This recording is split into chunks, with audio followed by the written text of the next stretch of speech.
It's week 13 of the golfing calendar. And today, in a classic case of priorities being, well, a little out of whack, Nick O'Hearn and Mark Allen have done bugger all prep for the show, but plenty of prep finding the right chardonnay to drink during the show.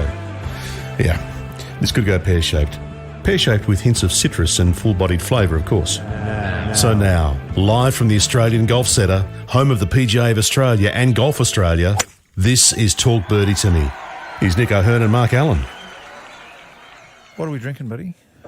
Oh, this is, we're talking Chardonnays the other day. Yes, this is nice. So a mate of mine has Shadowfax Winery, so he gave me some wines a little while ago, and this is their Chardonnay from the Macedon Ranges. Well, so honestly, you cannot possibly recommend it more than what we've done. That is the most beautiful drop. Yeah.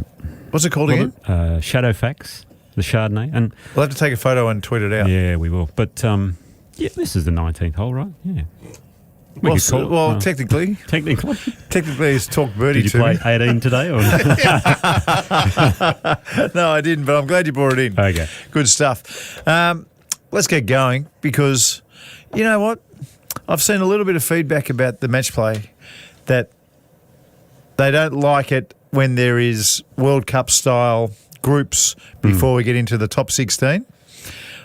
I am completely the other way. Really? I absolutely love that there are 16 groups of 4.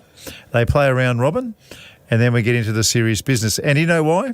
Because pricks like you can't knock out the world number 1. That's why. Finally, and we get rid of him the first week. Finally, we disagree on something. So you liked it. So you loved knocking him out. One and done. Yeah. Absolutely. I think that's the way to go in match play. It's how I grew up playing a round robin. I understand why they do it. The reason they do it is because of you, Nick. And that is 100% an accurate statement, because they can't afford to have the number ones lose to somebody, shoot 68 and lose to a bloke who shot 67 in the first or second round because of so many. They've got to get so many rounds. So I think Rory McIlroy, for instance, this week played 123 holes. Did he really? Yep. I think Scheffler was next at 121, and I think the bloke who won was his name Young.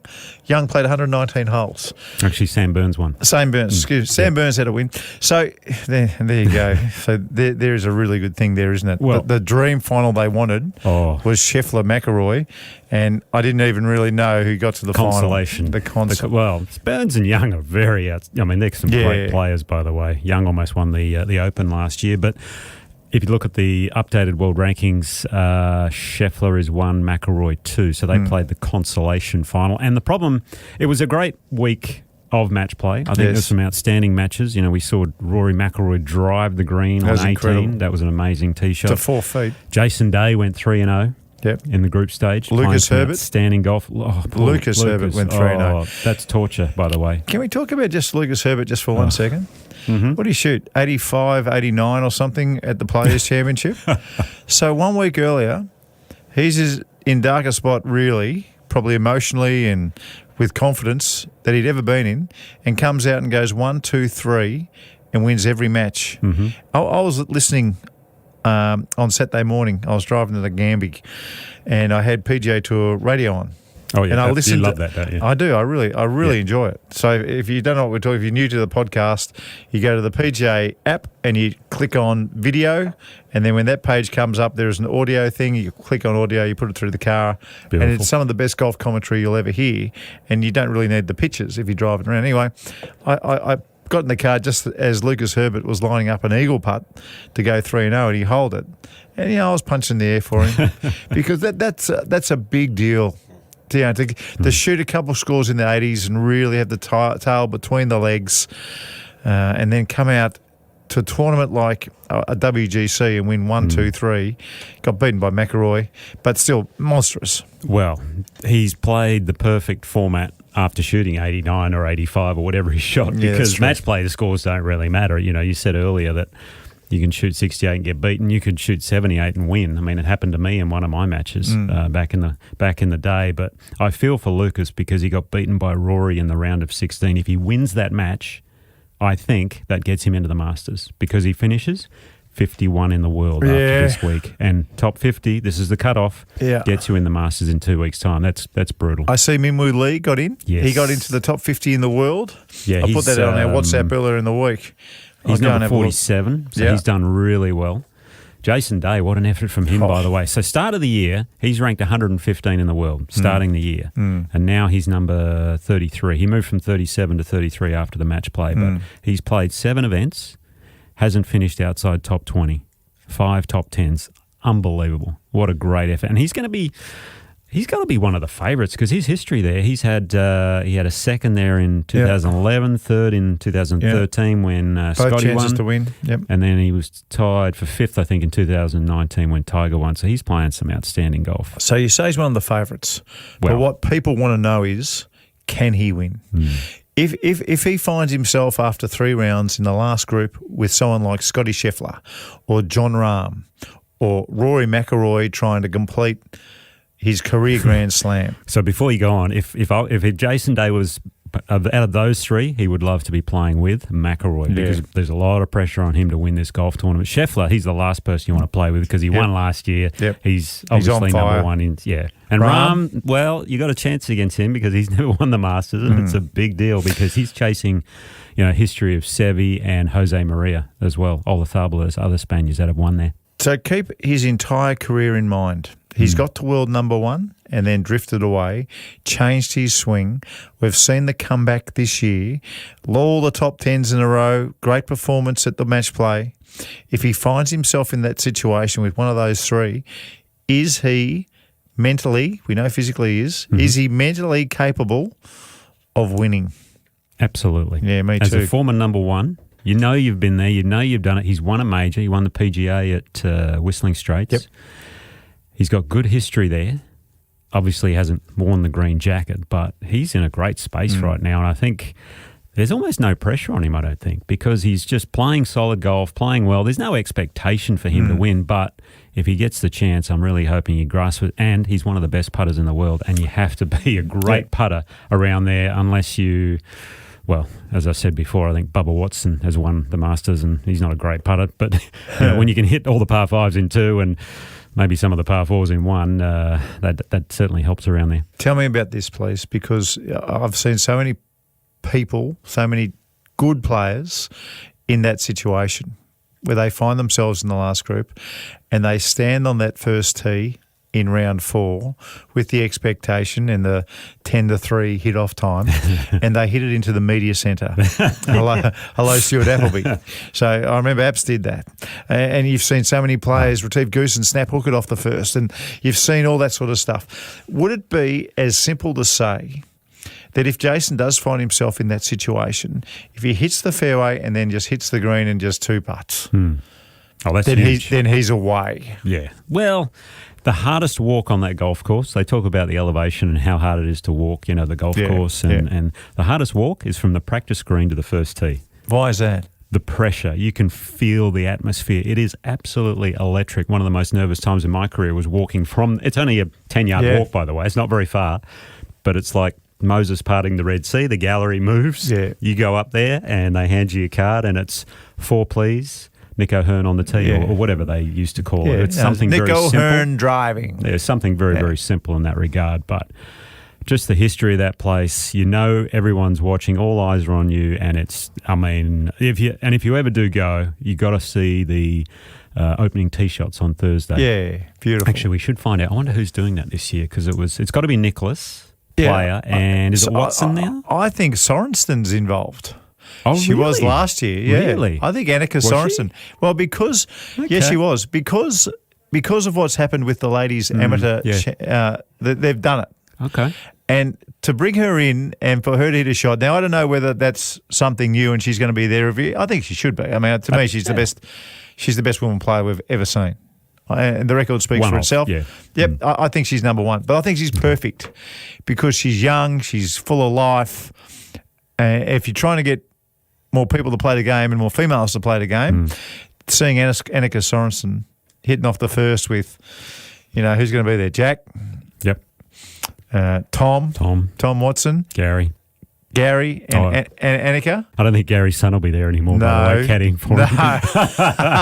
Do you remember that? Holding up a sleeve of balls. That's right, yeah. No, that's not going to happen again this year. No. But I think that's wonderful. Yeah. Oh, the history and the little nuances of that golf course and the way they do certain ceremonies around there is just almost second to none. I mean, when I was playing there, I think we had Snead, Nelson, and I'm trying to remember the third. I think it was Arnie, might have been Arnold Palmer. And I remember playing the par 3 comp on Wednesday, teeing off on the first, and right sitting there watching me was Byron Nelson. I'm thinking, this is one of the greatest players of all time, and he's sitting there going, g'day, Nick, Aussie, left-hander. Good luck. Can I tell you my Sam Snead story? Please. At the Masters. Okay. So in 2002, I was still playing, but I was gone.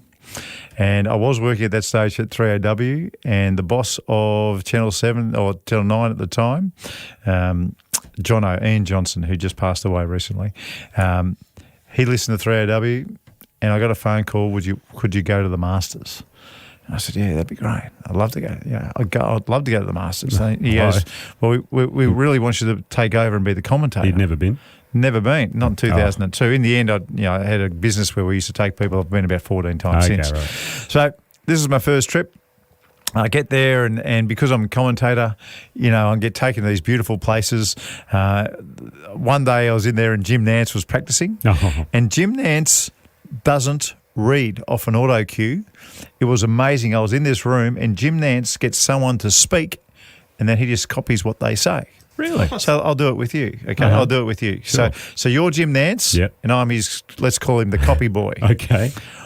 Welcome to Augusta. All right. So he'd whisper, and he would start talking.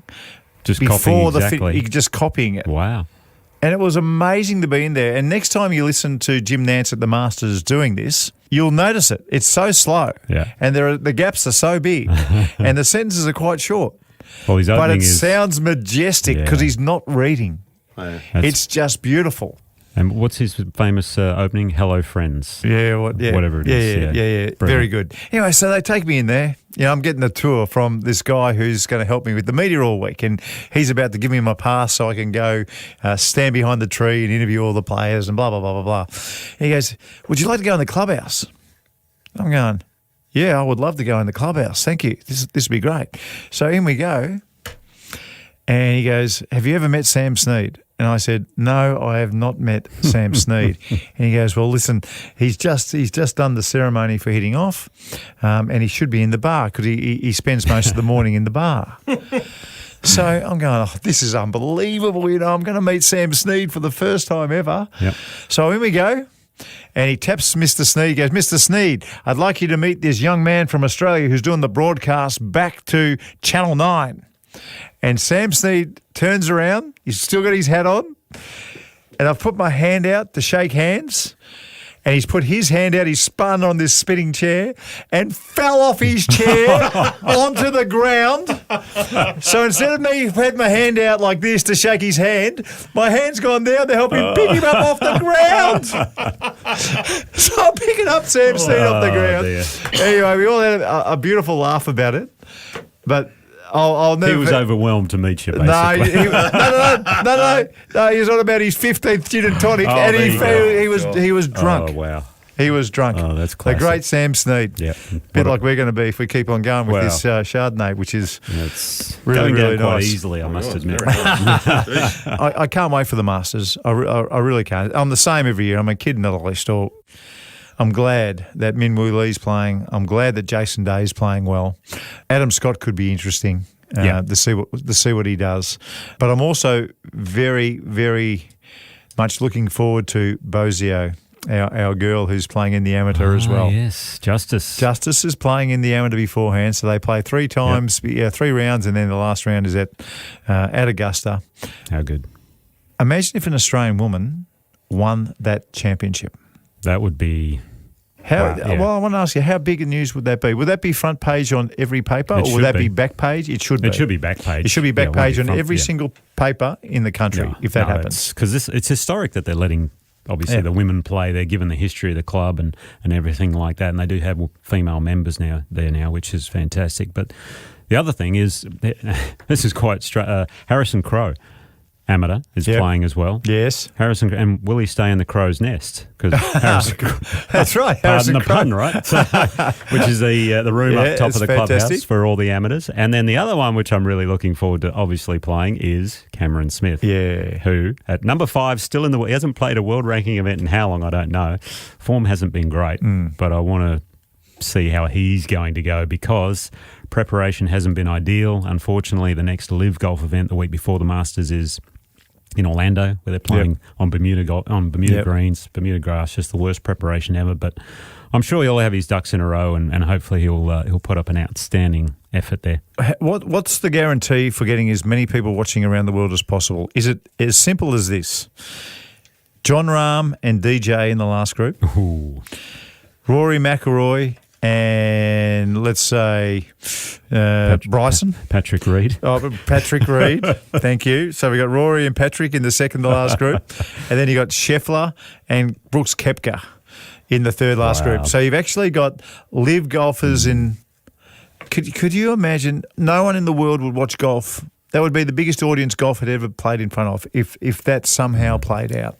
The only other thing bigger than that is if Tiger is in the last group amongst it as well, by the way. I forgot that he's playing. Come on, Tiger's playing. I forgot that he's playing. Only the greatest ever, right? So, yeah. God. Didn't you beat him once? Oh, maybe a couple of times. Yes, a couple of times. That's right. Which is why they apparently getting rid of the match play. So, which we started off on that avenue with the match play, but it's a shame it's going. I mean, you grew up playing match play. I grew up playing it. I love the format. I don't enjoy the round robin, but I understand why they did it, and they need to bring it back. Remember watching the match play at Wentworth, the World Match Play, what it was called back then? Yeah, I mean, how good was that? It was the best thing. You could sit up all night watching it at Wentworth and just the names. It was basically, in the end, you know what killed the tournament? It ended up being the IMG match play. Yep. They played 36 a day, by the way. Yeah, and in the end, they only invited the IMG players got a hit there. I'm not sure. That was kind of the end of the world match play. Instead of actually getting the best players. Something popped up on Twitter today, actually, and it was Nick Faldo hitting a 1-iron, fading it around the corner to close and eagled the last. Played the last 7 holes, 7 under the Bedouin Wisdom. And they showed it. And I don't know what it is, but if you've never been there, Wentworth and the other one's Sunningdale as well, if you ever get to hit a golf ball at those golf courses, the echo is the most beautiful noise that you'll ever hear anywhere in the world. Maybe Augusta's kind of got the same sort of echo. Similar. But those fir trees at both Sunningdale and Wentworth, I don't know what it is about the acoustics, but it is ridiculous. Yeah, it's almost like you're not hitting down hallways on some of those holes, but every hole is separate from the previous one, and you can't really see any other holes on when you're standing on a fairway there. So maybe it has that echoey effect, but it's absolutely beautiful. And Augusta, because of the routing of the golf course and how it winds through the pine trees, it's just another sort of echo type atmosphere there. And when I played there, unfortunately the roars are almost missing from the tournament because they made the golf course so difficult and the weather conditions weren't great at Augusta when I played. So, but the roars are back now for sure. And if we had those top players on the PGA Tour and then top live golfers, wouldn't that be something? Yeah, it would be amazing. Hey, just a little bit of feedback. This comes from Matt Cleary. Good fellow Matt Cleary, Journo. He's Twitter. Yeah, great bloke. At Journo Matt Cleary. He's got Mark Allen, Nick O'Hearn. You boys see Cam Young taking line of sight relief on the first at Austin. Is the rule that if there's a TV stuff between the ball and the pin, you get a drop, blah, blah, blah, even if you wouldn't be going that way? Did you see the shot? I didn't, but I just before I came read the tweet. Yep. Yeah. So it's a shot that you would probably do in match play, but a shot that you might not do if it was the first round in 72 holes. Yep. I think if I was the rules official, knowing that, and it was Steve Rentoul, an old Australian bloke who I used to play on the Nike tour with a million years ago. So Steve Rentoul was out there. He's the one. He took one look and didn't blink and said, no worries, it's a drop. But in reality, the gap was only about 18 inches wide and probably about 6 feet high. Yeah. But it was definitely the shot that was on. When he got to drop the ball, it's basically 2 club lengths. So you get 1 club length to clear the sight, then you have to drop in the second club length. And that gave him a big window. Yeah. Did you ever have any of those where a rules official came to you and said, You couldn't get through. You're not going that way, Nick. I know you're not going that way. Did you ever blue with anybody? I mean, I never did. I always found the rules officials understood that it's a different level. These guys are good. I never had any blues, but I've seen it before where if there is something in your way, the official basically, if there's a chance you can hit it through there, and it's really more about can you take a swing at the ball. Yep. I've seen a couple of instances where balls have been under bushes Yep. and there's a TV tower in the way to the green, but there's no way they can get in there and hit it. There's no way. And I've seen other players, I can't remember who, going, well, no, it's in my way. Do you want me to get in there and show you that I can actually hit it? And so, one of the officials said, sure, get in there and prove it. And maybe this player actually had a crack at it and then couldn't hit the ball, obviously. So, but if you can have a swing at it and make contact and it's a possibility, then they almost have to give you the free relief for sure. So it's one of those scenarios in that regard. I've seen rules officials, hello, Trevor Herden, say no. The people. Trevor Herden, who now works at Golf Australia and he does all the tournaments around here. He was pretty tough. And Trevor was great. Trevor was great. I saw him. He disqualified Nick Faldo one year. We were playing a tournament in Bali, and Nick was about 6 shots in front. And something happened the day before. Craig Parry removed the stone. Nick Faldo saw Craig Parry remove a stone, got to a bunker, removed the stone. And then Trevor got him for removing that stone because Parry did the wrong thing the day before. But wasn't picked up on it, so he was okay? But he was okay. Right. It was something along the lines of that. Trevor saw what happened and he went and disqualified Nick Faldo with not many holes to go. And he has miles in front. But I've seen Trev eyeball someone and say, mate. Yeah, it's impossible. What are you talking about? And there's no way you're going that way. Your line's over there and you've got nothing in the way and he just jumped back in his car and moved on. Yeah. And it's funny, whenever you have a ruling in tournament golf, you almost know straight away, whatever official's coming towards you, you know that I'm going to either get relief here or no, there's no chance. And I mean, there's one famous story over on the European Tour, and I'll tell it with less colourful language than it actually happened. But it's one of these stories which has done the rounds and the names have been confused over the years. But the gist of it was this player called for a ruling. And as soon as the official, I think it was a Spanish official, was coming towards him, he kind of knew that he wasn't going to get the benefit of the doubt here, if there was any doubt. And sure enough, he said, no, sorry, you're not going to get that ruling. And the player has said to the official, and I'll use more, less colourful language, but it was basically along the lines of, what would happen if I called you a dickhead? Yeah. You know that one? Keep going. And the rules official said, well, if you call me that, I'm going to have to fine you because that is abusing an official. That's correct, yeah. And the player said, okay, what happens if I think you're a dickhead? That's right. And the official said, well, I can't control what you think. And the player said, well, I think you're a dickhead. It was one of the all-time great stories on the European Tour. That's so good. One of the best. I reckon it was Wayne Riley who did it. I reckon it was Wayne Riley. That's the way I remember it anyway. Hey, let's get to some more feedback with our tweets to the editor or whatever you're doing. If you're Facebooking us to the editor. General feedback on Nick beating Tiger twice is Rob Creedy. I'd be bringing that fact up every effing time if I was Nico. Weather's good today. Yes, it was a bit windy the second time I got woodsy. Very good, Rob. I love it. You're making us laugh. Another one, in response to Nick's masterclass on putting. Right-handed putting. Yeah, that's right. Yeah. He's a right-hander these days. I'm right-handed. As I tell people, left-handed got too easy. But no. You still holding putts? Oh, yeah. You still feel like just as good as when I had the long. So I was long left-handed. Switched when they brought the anchoring ban in. I didn't like the unanchoring because I didn't want to do what some Champions Tour players are doing. Yes. Anchoring it against my chest. That's good for you. And I mucked around with different things, played 9 holes right-handed one day, and all of a sudden I had 14 putts for 9 holes right-handed. And I thought, let's give this a go. So anyway. Unbelievable. That's how it came about. Okay, before I get to this one now, Box Hill Pro-Am, Marco. You said you were going to shoot 64 out there. How did you go? I shot 74. Oh, that's close. Just put a 6 in front of it. Just 9 shots. No, look, I didn't. I was practicing very well. Fairway Freddie, but just... I saw you posted that swing on Twitter. It looked beautiful. It did look good, mate. I'm swinging well. You had a big delay though, right, with the rain? Big thunderstorm or storm came through. Yeah, look, the Mighty Box Hill Golf Club did a great job putting it on. Unfortunately, I didn't go too well, but Jay McKenzie, who won in WA, a couple of years ago, WA PGA. He did. He shot, on one of his 9s, the way it read, one of his 9s, he had 8 threes and a 4. in 9 holes. Threes and a 4. So that's 28. And the 4 was a birdie. I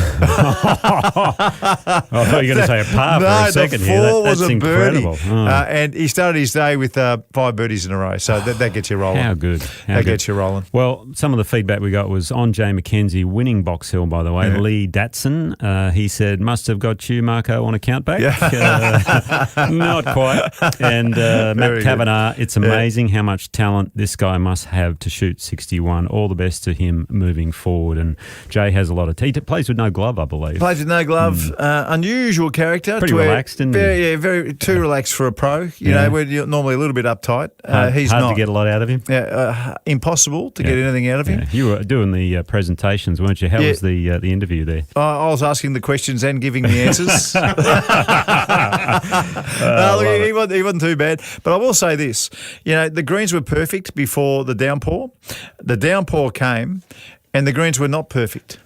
And that made his score even more amazing. And that's not taking, the P1SS out of Box Hill, because the course was unbelievable. And to get that thing up and playing again was incredible. And, honestly, if you haven't been to Box Hill lately, go down and have a look. It is magnificent. Yeah. But that round was pretty bloody good. 61. Yeah, it was pretty bloody good to shoot a score like that on the greens that, have been rain affected. So you played the Box Hill Pro-Am during what have you the been week. doing? So that's right. You played Ainsbury. I played the Ainsbury Pro-Am. And what happened? The Tasman, what was it called? The Tasman Logistics Services Ainsbury Pro-Am. I'm going to get a shout out to the sponsor there, Michael Oakley. Because don't tell me you shot 65. Oh, God, no. No, you don't want to know what I shot. I gave a great clinic, though. It was a fantastic clinic. It was a good clinic. I'm going to look it up. I shot loads. I shot 78, 74. Unfortunately, my wrist isn't quite there yet. But to be honest, I was surprised you were playing, because your wrist, your wrist is no good. It's been sore. No, I only started hitting balls last week. But if you ever get a chance, go out. Greens were pure. Graham Marsh design, typical marshy sort of thing, where they've got a lot of different areas to put the ball in. But the whole community out there was really good. Hey, just before you've got my mind thinking over with what you just said. Graham Marsh has the best secret career in Australian golf. Yeah, you're right. I don't think enough people actually understand how good Graham Marsh was. I would love to get him on and just do a little bonus content with Graham and talk about his career. Oh, he'd be great. Because he was the brother of a famous Australian wicketkeeper. Oh, yes. Swampy Marsh. The late great. Yes. So I would love to get him on and talk to him about golf, talk to him about his golf course design, which he's very good at, and more importantly, what he thinks of today's game. All right, that's my mission. I'll give him a call and we'll get him on for a bit of bonus content. Hey, it's my turn for the top 5 this week and for the masterclass. Yeah, I'm excited. I don't know what's coming. So hole a little 6-footer, you little right-handed putter these days, and I'll catch you on the 10th tee. You're listening to the Talk Birdie To Me podcast with Nick O'Hearn and Mark Allen. If you're enjoying the pod, share it with a friend and help spread the word.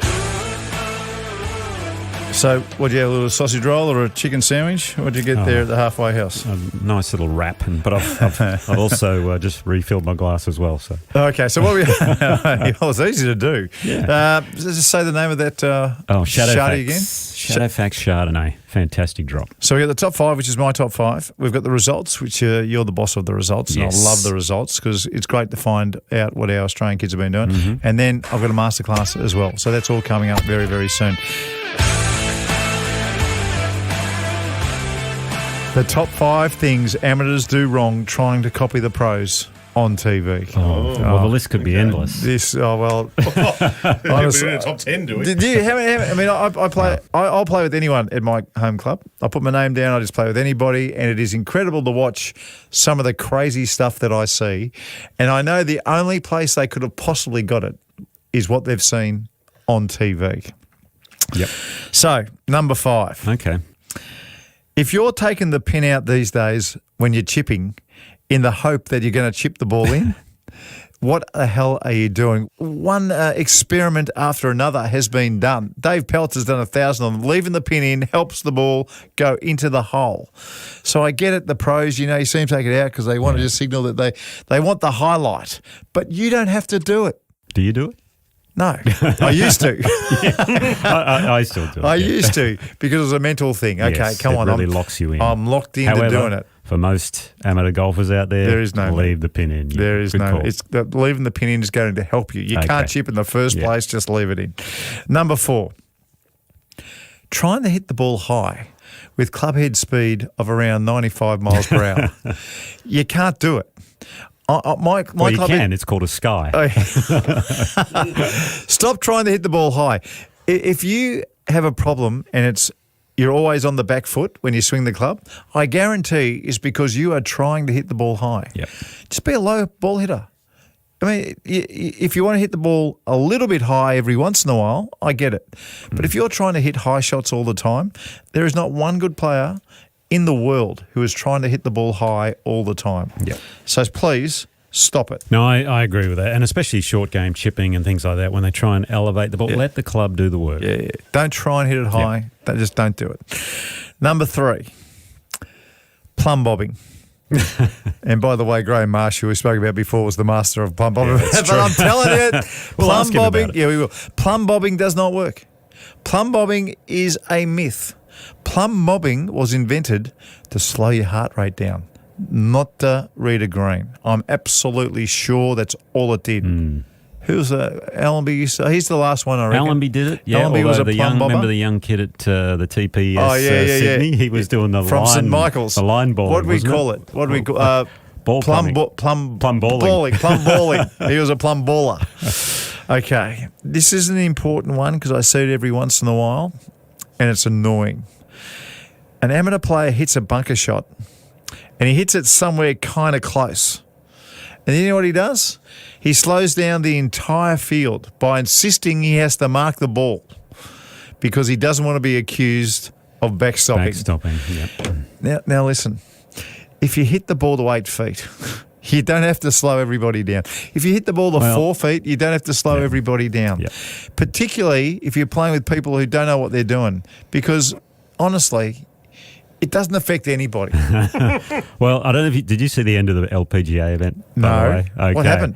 Oh, Tell me. Talking about backstopping, final hole. Yes. Celine Boutier, the French woman, coming down 18, has to birdie the last to get in a playoff with Georgia Hall. Right. Par 5, misses the green front right, has a chip shot. Yeah. Her partner, a Korean lady, hits it up to about 4 feet. Right. She doesn't chip. Doesn't mark it. Right. She's wanting to go up there, but thought, oh, well, maybe Boutier. But so she sort of waited for Boutier to ask her to mark it, which she should. If I was Georgia Hall waiting, I would have ran over there and told her to mark it. She just got up and chipped it. So now, and it didn't hit the ball, but it came close. And she made the birdie, won in the playoff. Righto. Anyway. But still, off track. That's poor form. In a professional tournament like that, last hole, 72nd hole. Completely agree. You know what? I could almost cop it. Imagine it was the second hole of the tournament or something, or I could almost cop it. No worries, but not on the 72nd. Okay. Not on the 72nd. But if you're an amateur doing it on the second hole of your round because you just please don't slow everybody down. Okay, fair call. Just don't worry about it. And number one, and now this is going to be part of my masterclass a little bit later. And I've actually got some Pythagoras done and some cosine and trigonometry, and I've done the homework. But if you are using the aim line on your ball from 30 plus feet and you're there lining it up, please don't do that. Well, you know my thoughts on the line anyway. Ridiculous.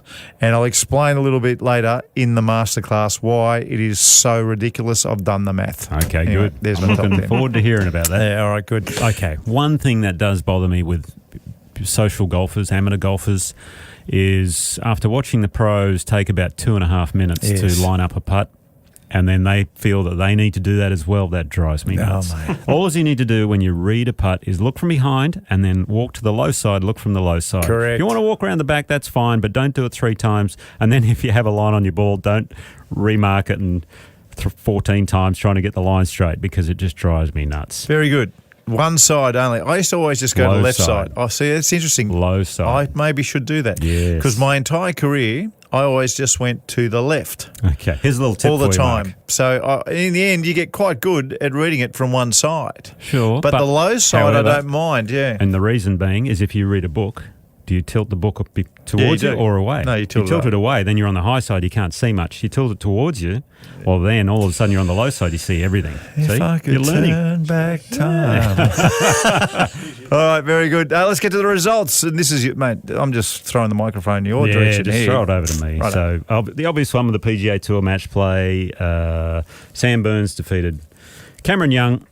6-5, unfortunately, so the television finished a bit early. The sponsors weren't too happy, and I guess that's why match play is going. But Did anyway, you see where the crowd was? Where were they? In the consolation match? Yeah, the crowd was watching the consolation. Number 1 and 2 in the world. So can I just, before you go one step further, I think they should get rid of the consolation. Oh, I agree. Get rid of it. Last thing those guys want to do is go out and play another match. Well, you've got all these people there who want to watch some great golf. Yeah. Don't let them watch the consolation. No. Make them watch the other game, the other one, and just split the money. Believe me, Scheffler and Rory McIlroy, even though they were playing for 300,000, could not have cared less about the 300,000. They just wanted to go home. Yep. So get rid of it. Anyway, okay. So I apologise. Not a problem. I'll give you the microphone back. Best of the Aussies, Jason Day made the quarterfinal, and we spoke about Herbert and the other guys earlier. Also. PGA Tour had another event going on because this was a WGC, the Corales Punta Cana Championship. Matt Wallace. This was a good win. Matt Wallace had a one-shot win from Nicholas Højgaard, the Danish golfer, who's one of the twins, Rasmus and Nikolai. Sorry. He's got the best unusual swing I've ever seen. Oh, it's pure. They're both unbelievable, those two brothers. The twin brothers, by the way. So they're going to be incredible. But Matt Wallace, 4-time winner on the DP World Tour.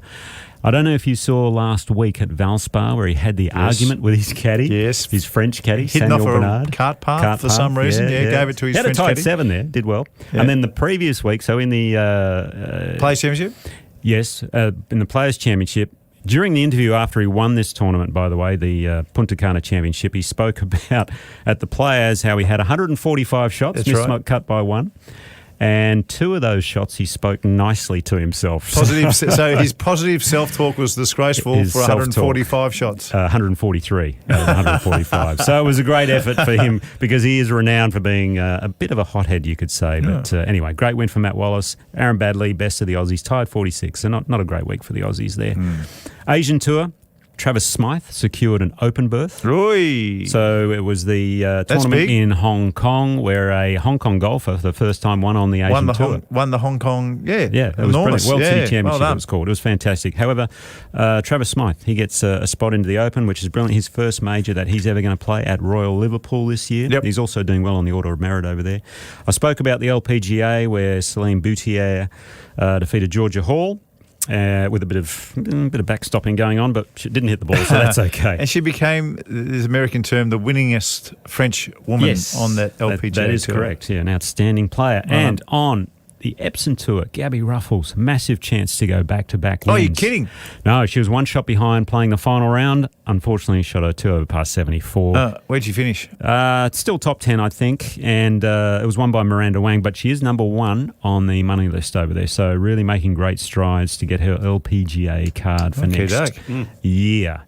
Now, locally, we had the Women's New South Wales Open at Foster Tuncurry Golf Club, where Momoka Kabori defeated the amateur Claire Shin in a playoff. So congratulations to the New Zealander, Momoka.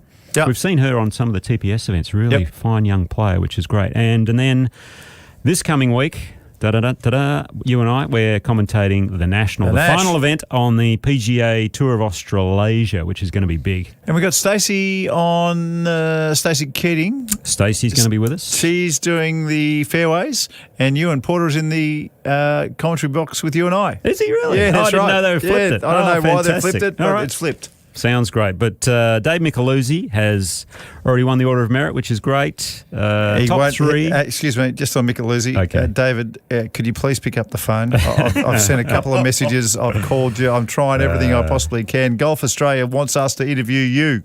So please pick up the phone. Absolutely. So I'm playing the Pro-Am Wednesday, by the way, so that our podcast should be out before the Pro-Am. You're playing the Pro-Am at the Nash? I am. And you know what? How come I didn't get invited to play the Pro-Am at the Nash? You know, I'm playing with Elvis Smiley. Are you? Bit of fun. And Wolfgang from BMW, that's going to be fun. And Gary Lisbon, who's the photographer who you probably know. Gary Lisbon's a superstar. So if you want to come and see a great left-hander, come and watch our group because Elvis is playing, not me. We should chat to Smiley sometime.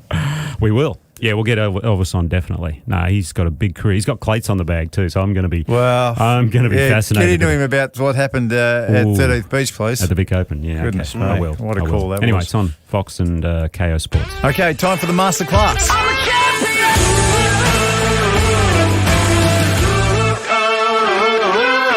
So, Nick, you will remember my number one thing amateurs do that drives me crazy because they've watched it on TV. Well, there's no excuse because at the moment, less and less of the best professional golfers are using a line on their ball Are they? for Less and anything less. more, using it for anything more than a 6-footer. Mm-hmm. You'll see a lot of these line guys and line girls who have been using it on everything. It's all disappearing. And I've done the math. So are you ready? Please, tell me why, because I have a theory on all this as well, but you go. All right, so if you, quite often when I try and do it, right, every once in a while I'll do it just for the hell of it.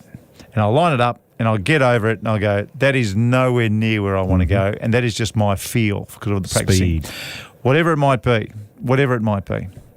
So I did the maths, right? If you are 1 degree out on a 10-metre putt, guess how much that 1 degree ends up being I'd hate to by think. the end of 10 metres. So a 30-footer, basically. Shall I take a guess? I rounded off to 20 centimetres. Okay, I was going to say about a foot. Yeah, so 20 centimetres. And just for being a 1 mil off. Now, the reason I think that people are now only using a line to align the ball on short putts is because I think it's half accurate if you're doing it and peripherally with your vision, you can see the hole. So you're looking at the ball and peripherally you can kind of see where you want to go. So if you're going right lip, you can kind of see it. Okay. I think you can be half accurate. But when you can't see where you're going and you have to look up all the time, then down, then look up, then down at your ball, Yep. I think it would be very easy to be 1 degree off with that line. And that is, like I said, rounds out to 20 centimetres For a 30-footer. for a 30-footer. Wow. So that means for a 15-footer, 10, you're missing by a million miles. If it is a 3-footer, so 3 foot, you're 1 degree off. That's 2 centimetres. So it might still go in if you're 1 degree off, but a 6-footer, that ends up being 4 and you miss the hole. Wow. So I personally think that the reason why so many players now will not use a line on long putts and only for short is because it's bloody hard to do. Yeah. You know what would solve all this? Go on. Get rid of the line. Yeah, get rid of the line. ball. Get rid of the line. Anyway, look on our socials because I'm about to go outside here at Golf Headquarters where we're very lucky to do the broadcast from every single week. And I'm going to put some tees in the ground and show you for being 1 degree off over 30 feet how much you're going to miss that putt by. No, can't wait to see it. Have you got any more of this Chardonnay? Can we finish it off? Yeah, I think we should actually. I'll Why see. not? I'll see you next week. Good on you, buddy. Cheers, mate.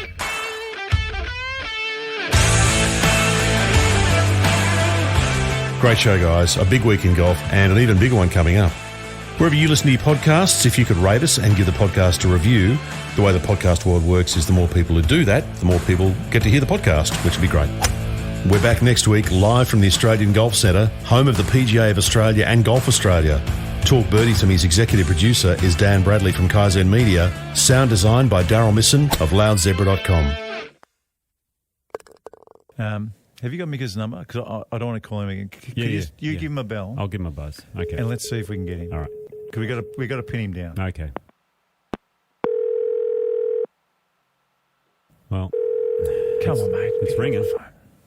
Does he have? I hope he has a voicemail. Pick up the phone. No, it's still ringing.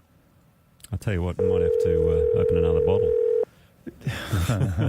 This actually suits me because I was getting worried he didn't like me, but maybe he doesn't like you either. Me either. Yeah, well, no, that's true. Is it still ringing? Will be. Yeah, there it is. Bugger me.